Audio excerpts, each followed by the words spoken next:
భారతదేశంలో చాలా ప్రాచీన బుద్ధిస్ట్ సైట్ ఏదైతే ఉందో ఉత్తరప్రదేశ్లోని వారణాసి దగ్గర ఏన్షియంట్ బుద్ధిస్ట్ సైట్ సార్నాథ్కి యునెస్కో వరల్డ్ హెరిటేజ్ సైట్గా చోటు దొరికింది.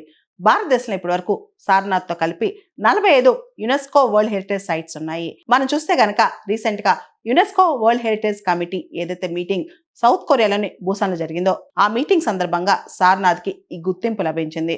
మొత్తం ప్రపంచవ్యాప్తంగా యునెస్కో వరల్డ్ హెరిటేజ్ సైట్స్ చూస్తే భారతదేశం 6వ స్థానంలో ఉంది. అంటే భారతదేశంలో ఉన్న 45 యునెస్కో వరల్డ్ హెరిటేజ్ సైట్స్ ప్రపంచంలో ఉన్న సైట్స్ చూస్తే కనుక ఎక్కువ సైట్స్ ఏ దేశంలో ఉన్నాయని చూస్తే దానిలో ఆ లిస్ట్ లో భారతదేశం 6వ స్థానంలో ఉంది. ఉత్తరప్రదేశ్లో ఉన్న సార్నాథ్ సైట్ 1998 నుంచి కూడా యునెస్కో వరల్డ్ హెరిటేజ్ లిస్ట్ లో టెంటేటివ్ లిస్ట్ లో ఉందన్నమాట.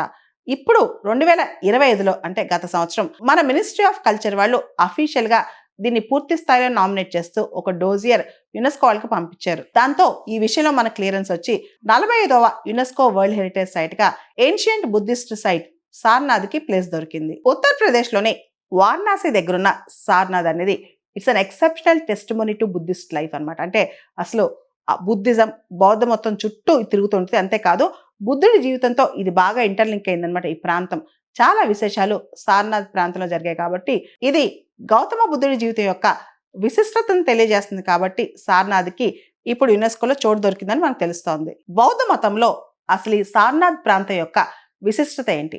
బుద్ధుడికి బోధ్గయలో ఎన్లైటన్మెంట్ జ్ఞానోదయం వచ్చిన తర్వాత ఆయన ఫస్ట్ సార్నాథ్ వచ్చి అక్కడ ఉపదేశం ఇస్తాడనమాట. దీన్ని ధర్మచక్ర ప్రవర్తన అంటారు, లేదా ధర్మచక్ర పరివర్తన అంటారు.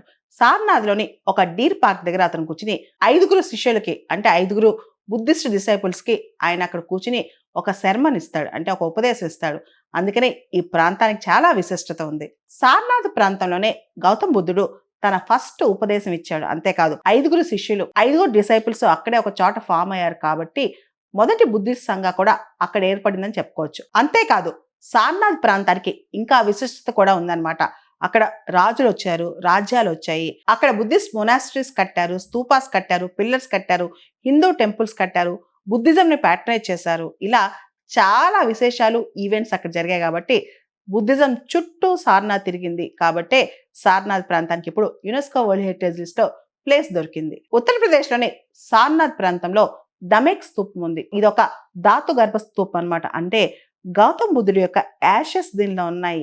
ఇక్కడ అది కూడా పెద్ద విశిష్టత. వీటితో పాటు మన అఫీషియల్ ఎంబ్లం ఏదైతే అశోకన్ పిల్లర్ లైన్ క్యాపిటల్, ఇప్పుడు మనం ఏదైతే మన నేషనల్ ఎంబ్లం గా తీసుకున్నామో 4 సింహాలు, దీనికి సంబంధించిన ఆ పిల్లర్ కూడా ఆ లైన్ క్యాపిటల్ కూడా అక్కడే ఉందన్నమాట సార్నాథ్ లో. అందుకోసమే సార్నాథ్ చాలా ఇంపార్టెంట్. అయితే 12th సెంచరీ ఏడి తర్వాత ఈ సార్నాథ్ ప్రాంతం మరుగున పడిపోయింది. తర్వాత 18th సెంచరీ నుంచి కూడా పురావస్తు శాఖ వాళ్ళు, ఆర్కియాలజీ వాళ్ళు దీన్ని మళ్ళా వెలికితీత స్టార్ట్ చేశారు. వీటన్నిటితో పాటు ఇండియా అనేది చాలా చుట్టుపక్కల దేశాలకి ఒక స్పిరిచువల్ నైబర్ అని చెప్పుకోవచ్చు అనమాట. ముఖ్యంగా బౌద్ధ మతం ఫాలో అయ్యే దేశాలకి ఇండియా ఒక లివింగ్ ఎగ్జాంపుల్. ఎందుకంటే బౌద్ధ మతం మన దగ్గరే స్టార్ట్ అయింది కాబట్టి. ఈ సందర్భంగా సార్నాథ్ ప్రాంతానికి, ఈ బుద్ధిస్ట్ ప్రాంతానికి UNESCO world heritage site list లో స్థానం దొరకడం అనేది ఈ బుద్ధిస్ట్ కంట్రీస్ కూడా ఇండియా పైన ప్రత్యేక గౌరవం పెరిగే ఆస్కారం ఉంటుంది.